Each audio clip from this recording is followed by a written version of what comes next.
No more wrist slaps. This is something I've long found crazy. Fraudsters could steal millions of dollars in Minnesota, and the penalty under state law was typically just probation.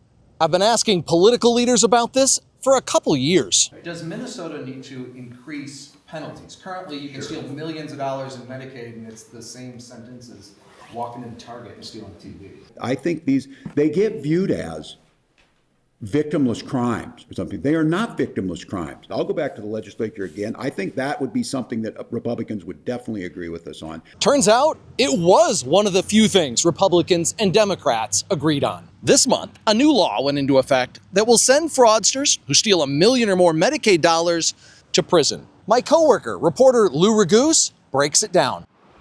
How much of that money are you going to be able to pay back? Seeing fraud suspects walk free even after they're found guilty of defrauding Minnesota's Medicaid programs Are you able to comment on is frustrating for Minnesotans to see. Okay. But a new law, combined with a change with Minnesota's sentencing guidelines, promises to put more fraudsters in prison. So if you steal more than $1 million, it doesn't matter if you've been in trouble or not.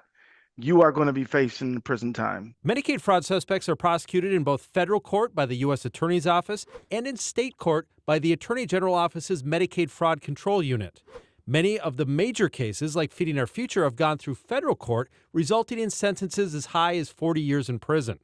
But for Medicaid fraud cases that go through state court, Governor Walz agreed when asked by KARE 11 that the penalties needed to be stiffer. Does Minnesota need to increase penalties? Currently, you can steal millions of dollars in Medicaid, and it's the same sentence as walking into Target and stealing a TV.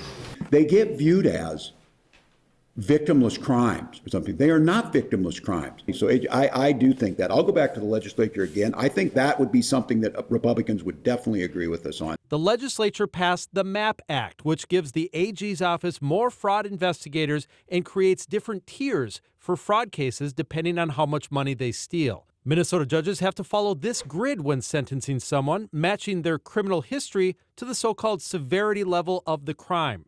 At Attorney General Keith Ellison's urging, the commission that makes this grid set a $1 million Medicaid fraud offense at severity 8, which calls for 48 months in prison, instead of severity 7, which would have been just 36 months probation. And if you steal $1 million from a public program for poor people, you should be looking at the loss of your liberty for that. It's another in a seemingly ever-growing list of new laws passed in the wake of our fraud investigations, including banning kickbacks, something that under Minnesota law was unbelievably not illegal. I'm KARE 11 investigative reporter AJ Legault. Follow for more news.